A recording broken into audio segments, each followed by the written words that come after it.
ಅಣ್ಣ ಅವ್ರ ಮಗಳಿಗೆ MBBS ಎಂಟ್ರೆನ್ಸ್ಗೆ ನಮ್ಮ ಇನ್ಸ್ಟಿಟ್ಯೂಷನ್ ಅಲ್ಲೇ ಬೆಂಗಳೂರಲ್ಲಿ ಓದ್ತಾ ಇದ್ದಾರೆ. ಒಂದು ನಾನು 4 ಜನ ಸ್ಟೂಡೆಂಟ್ಸ್ ಇದ್ದಾರೆ. ಮತ್ತೆ IAS KS ದೊಡ್ಡ ನಿತಿನ್ ಅಮೆರಿಕಾದಲ್ಲಿದ್ದಾನೆ. ಇವ್ರು ನೋಡಿ ನಿತಿನ್ ಅಂತ, ಅವ್ರ ಮಗನೂ ನನ್ನ ಸ್ಟೂಡೆಂಟ್ಸ್ ಅಮೆರಿಕಾದಲ್ಲಿದ್ದಾನೆ. ನಾನು ಹೇಳ್ತೀನಿ, ದೊಡ್ಡ ದೊಡ್ಡ ಕಂಪ್ನಿಗಳು ತರಕ್ಕಾಗುತ್ತೆ ಅಲ್ವೋ ಗೊತ್ತಿಲ್ಲ, ನಿಮ್ಮ ಮಕ್ಕಳೇ ಕಂಪ್ನಿಗಳು ಕಟ್ಟೋ ರೇಂಜಿಗೆ ಬೆಳೆಸ್ತೀನಿ ನಾನು. ನನ್ನ ನಮ್ಮಂಡ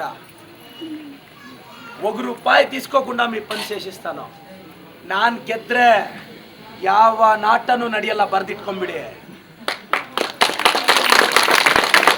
ಪವರು ಕರೆನ್ಸಿ ಇಲ್ದೇ ಇದ್ದಾಗಲೇ ನನ್ನನ್ನು ಕಂಟ್ರೋಲ್ ಮಾಡೋಕ್ಕಾಗಲಿಲ್ಲ. ಇವಾಗ ಕರೆನ್ಸಿ ಇದೆ, 10ನೇ ತಾರೀಕು ಮೇಲೆ ಪವರ್ ಬರುತ್ತೆ.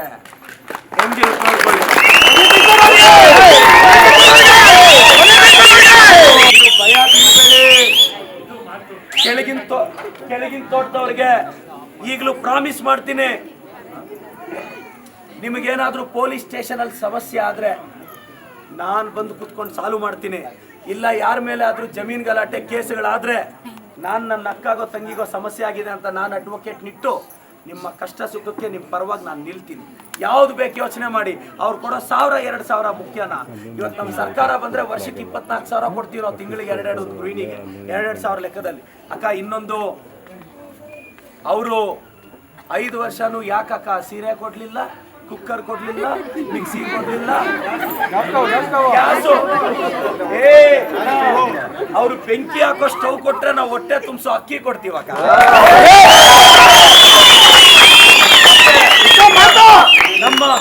ನಮ್ಮ ಸರ್ಕಾರ ಬಂದ್ರೆ ಕರೆಂಟ್ ಬಿಲ್ ಫ್ರೀ, ಮತ್ತೆ ಪ್ರತಿ ಗೃಹಿಣಿಗೆ 2,000, ಡಿಗ್ರಿ ಓದಿರೋ ಹುಡುಗರು 3,000, ಡಿಪ್ಲೊಮಾ ಅವ್ರಿಗೆ 1,500 ರೂಪಾಯಿ.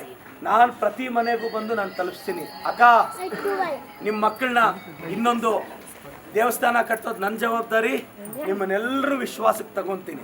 ತಿಂಗಳಿಗೋ 2 ತಿಂಗಳಿಗೋ ಕೆಳಗಿನ ತೋಟದಲ್ಲಿ ಯಾವುದೋ ಒಂದು ಮನೆಗೆ ಬಂದು ತಿಂಡಿ ಮಾಡಿ ಊಟ ಮಾಡಿ ನಿಮ್ಮ ಕಷ್ಟ ಸುಖ ಕೇಳಿ. ಅಕ್ಕ ಈ ಪದ್ದು ಶಬ್ದನೋ ಒಂದು MLA ಏನು ಮಾಡ್ಬೋದು ಅಂತ ನಾನು ಪ್ರೂವ್ ಮಾಡ್ತೀನಿ. 10 ವರ್ಷದಿಂದ ಇದ್ರಲ್ಲಕ್ಕ, 3.5 ವರ್ಷದಿಂದ ಮಿನಿಸ್ಟರ್ ಆಗಿದ್ರೆ ಪವರ್ ಇತ್ತೆ, ಹಕ್ಕುಪತ್ರಗಳು ಮಾಡಿ ನೀಟಾಗಿ ಜಮೀನು ತೋರಿಸ್ಬೋದಲ್ಲ. ರಾತ್ರಿ ಕೊಟ್ಟು ಹೊಲ್ಟೋದ್ರು.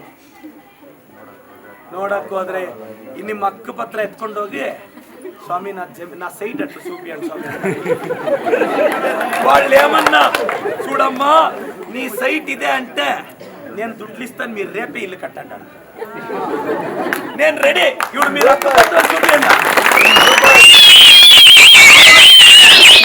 నేను రెడీ. ఇప్పుడు మీరు హక్కుపత్రాలు ఎత్తుకొని, స్వామి నా సైట్ ఇది, మీరు రేపు నాకు ప్రూఫ్ చూపియండి రాండ. ఎవరెవరు ప్రూఫ్ చూపిస్తారో రేపు నేనే ఆ సైట్ లో ఇల్లు కట్టించేస్తాను. ధైర్యం చేయండి, చూద్దాం. ఆశ్రయ కమిటీ 500 ರೂಪಾಯಿ ಕೊಟ್ಟು ಪ್ರದೀಪ್ ಕಾರ್ಯಕ್ರಮಕ್ಕೆ ಹೋಗ್ಬೇಡಿ ಅಂದ್ರೇನೆ 50,000 ಜನ ಬಂದಿದ್ರು.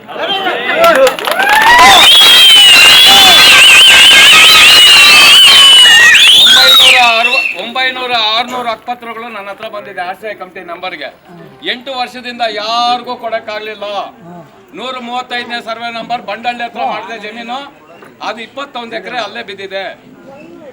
16ನೇ ಸರ್ವೆ ನಂಬರು ಪಾಪಾಗ್ನಿ ಹತ್ರ ಮಾಡಿದೆ, ಅದು ಅಲ್ಲೇ ಬಿದ್ದಿದೆ. ಜಡಲ ತಿಮ್ಮನಹಳ್ಳಿ ಅಂತ ಸರ್ವೆ ನಂಬರ್ ಸಮೇತ ಹೇಳ್ತೀನಿ. 83ನೇ ಸರ್ವೆ ನಂಬರು ಗಂಜನಹಳ್ಳಿ ಹತ್ರ ಮಾಡಿದೀವಿ, ಅದು ಅಲ್ಲೇ ಬಿದ್ದಿದೆ. ಏನು ಮಾಡಲಿಲ್ಲ. 93ನೇ ಸರ್ವೆ ನಂಬರು ಬಾದ್ಗಾನಹಳ್ಳಿ ಗಟ್ಪಕ್ಕದಲ್ಲಿ, ಅಲ್ಲಿ ಮೆಡಿಕಲ್ ಕಾಲೇಜ್ ಕಟ್ಬೇಕಾಗ್ತಿದ್ರು, ಅದು ಬಡವ್ರ ಮಕ್ಕಳಿಗೆ ತಿಪ್ಪನಹಳ್ಳಿ ಅವ್ರಿಗೆಲ್ಲ ಕೊಡೋಣ ಅಂತ ಇಟ್ವಿ, ಅದು ಹಂಗೆ ಬಿದ್ದಿದೆ. ಈಗ ಆ ಕಾರಣ ಇವತ್ತು ಸರ್ಕಾರದಿಂದ ಮಂಜೂರಾಗಿಲ್ಲ. ಸುಮ್ಮನೆ ನಾ ಸರ್ವೆ ನಂಬರ್ಗಳು ಕೊಟ್ವಿ, ಆ ಸರ್ವೆ ನಂಬರ್ಗಳು ಕೊಟ್ಟಾಗ ಅದನ್ನ ಏನು ಕಾರ್ಯಗತಕ್ಕೆ ತಂದಿಲ್ಲ, ಹಂಗೆ ಬಿದ್ದಿದೆ. ಅದು ಸರ್ಕಾರದಲ್ಲಿ ಮಂಜೂರಾಗಬೇಕು. ಮಂಜೂರಾದ್ಮೇಲೆ ಪ್ರಾಧಿಕಾರದಿಂದ ಆಗಬೇಕು, ನಗರಸಭೆ ಹ್ಯಾಂಡ್ ಓವರ್ ಮಾಡಬೇಕು, ನಗರಸಭೆಯವರು ಆಶ್ರಯ ಸೈಟ್ ಕೊಡಬೇಕು. ಇದುವರೆಗೂ ನಗರಸಭೆಗೂ ಬಂದಿಲ್ಲ, ಯಾರೂ ಬಂದಿಲ್ಲ.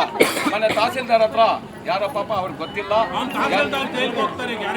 ಯಾರೋ ಅರ್ಶನ ತಹಸೀಲ್ದಾರು ಸೈನ್ ಹಾಕಿ ಹಕ್ಕುಪತ್ರಗಳು ಕೊಟ್ಟಿದ್ದಾರೆ, ಅವೆಲ್ಲ ಡೂಪ್ಲಿಕೇಟ್.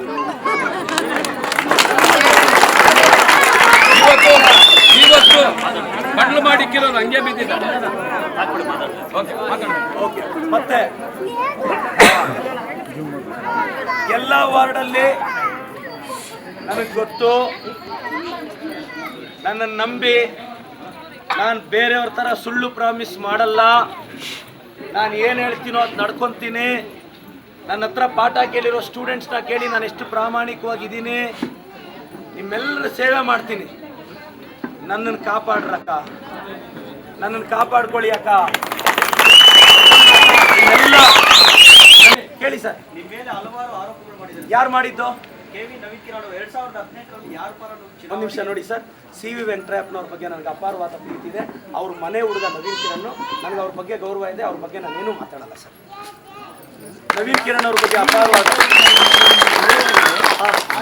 ಪುಷ್ಪ ಮಾಲಾರ್ಪಣೆ ತಗೊಂಡು ಬಂದು ನಮ್ಮನೆ ಸಲ್ಲಿಸಿಲ್ಲ ಅಂತ ಓಕೆ, ಸಿ ವಿ ವೆಂಕಟರಪ್ಪನವ್ರಿಗೆ ಹೋದಾಗ ಪುಷ್ಪಾಲಕ ಅದೇ ಮನೆ ಮಗು MLA ಆಗಲಿ ಅಂತ ಪ್ರಾಣ ಒತ್ತೆ ಇಟ್ನಲ್ಲ ಸರ್ 18ರಲ್ಲಿ.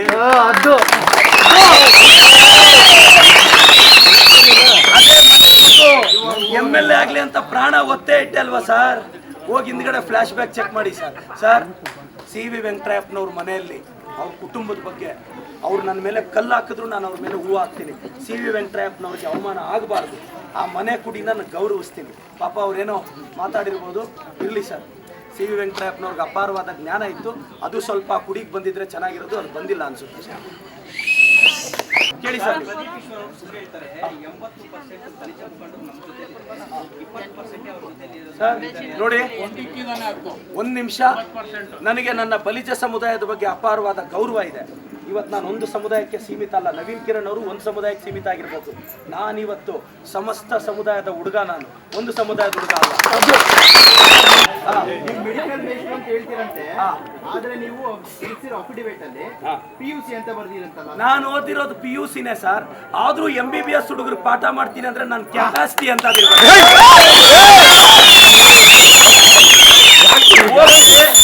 ಅವ್ರು ಸಚಿವರು MBBS ಓದಿದಾರಲ್ಲ, ನಾನು ಅವರು ಪಕ್ಕದಲ್ಲಿ ನಿಂತ್ಕೊಂತೀವಿ. ನಾನು ಓಪನ್ ಸವಾಲು ಆ ನಾಯಕರಿಗೆ, ಸಚಿವರಿಗೆ, ನಿಮ್ಮ ಮುಂದೆ ಕೂರಿಸಿ ಪ್ರಪಂಚದ ಯಾವ ವಿದ್ಯಮಾನದ ಬಗ್ಗೆ ಆದರೂ ನನ್ನನ್ನು ಪ್ರಶ್ನೆ ಕೇಳಿ, ನಾನು ಆನ್ಸರ್ ಹೇಳ್ತೀನಿ. ಅವ್ರು ಹೇಳ್ತಾರೋ ದಯವಿಟ್ಟು ಕೇಳಿ. 7 ವರ್ಷದಲ್ಲಿ 300 ಕೋಟಿ ಹಣ ಯಾಕೆ ಸಂಪಾದನೆ? ಯಾರು ಸರ್ 300 ಕೋಟಿ ಸಂಪಾದಿಸಿರೋರು? ಅವ್ರು ಕರೆಕ್ಟಾಗಿ ನನ್ನ ಬಗ್ಗೆ ತಿಳ್ಕೊಂಡಿಲ್ಲ. ಸೋತೋಪ ಬೈದಲ್ಲಿ ಹತ್ರದಲ್ಲಿ ಮೀಟ್ ಮಾಡ್ತಿದ್ದಾರೆ. ನಾನು 300 ಕೋಟಿ ಒಡೆಯ ಹೆಂಗೆ ಅಂದರೆ, ಆ ವಿಡಿಯೋ ನೋಡಿ. ಪ್ರತಿ ವರ್ಷ 200 ಜನ ಹುಡುಗರನ್ನ ಡಾಕ್ಟರ್ ಮಾಡ್ತೀನಿ. ಒಂದು ಮೆಡಿಕಲ್ ಸೀಟು 1.5 ಕೋಟಿ. 200 ಜನ ಡಾಕ್ಟರ್ ಮಾಡಿದ್ದೀನಿ ಅಂದರೆ 300 ಕೋಟಿ ನಂದಲ್ಲದೆ ಇನ್ಯಾರ್ದು ಅಂತ ನಾನು ಹೇಳಿದ್ರೆ, ನನ್ನ ಹತ್ರ 300 ಕೋಟಿ ಎಲ್ಲ ಇಲ್ಲ ಸ್ವಾಮಿ. ನನ್ನ ಹತ್ರ 2 ಲಕ್ಷ ಚಿಕ್ಕಬಳ್ಳಾಪುರದ ಜನತೆಯ ಪ್ರೀತಿ ಇದೆ. ಅದು ಕೋಟ್ಯಾಂತರ.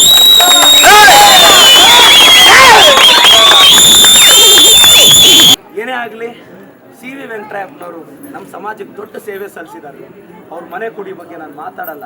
ನವೀನ್ ಕಿರಣ್ ಸರ್ಗೆ ಒಳ್ಳೇದಾಗಬೇಕು, ಅವ್ರು ಚೆನ್ನಾಗಿರ್ಬೇಕು, ಅವ್ರ ಕುಟುಂಬ ಚೆನ್ನಾಗಿರ್ಬೇಕು ಅಂತ ನಾನು ಮನಸ್ಫೂರ್ತಿಯಾಗಿ ಹಾರೈಸ್ತೀನಿ.